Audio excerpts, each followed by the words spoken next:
Hi everyone, আমি আর বোন মিলে আজকে চলে গেছিলাম কৃষ্ণনগর গেছি আজকে বারোদোলের মেলায়।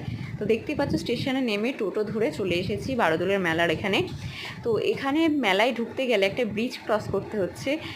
ব্রিজটা ক্রস করে চলে গেলাম মেলার ভেতরে। ঢুকেই তো মেয়েদের সবচেয়ে ইমোশান, কানের দুল, হার, গলার এইসব দেখতে দেখতে পৌঁছে গেলাম একটা রাজকীয় একটা জায়গায়।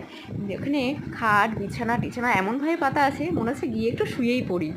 ওই সব দেখে শুনে চলে গেলাম আবার একটা কানের দুলে দোকানে, কারণ মেয়েদের তো এটাই সবচেয়ে বড় ইমোশান। তারপরে আমি একটা সানগ্লাস দেখে নিচ্ছিলাম পরে। তো যাই হোক, ঘোরাফেরা করে তারপরে চলে গেলাম সবচেয়ে বিখ্যাত পাঁশকুড়ার চপ। এটা তো আমার সবচেয়ে ফেভারিট। মেলায় গেলে পাঁশকুড়ার চপ খাবো না, হতেই পারে না।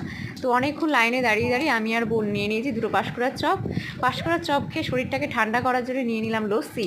তো এইভাবেই শেষ করলাম আজকের মিনি ব্লগ। টাটা।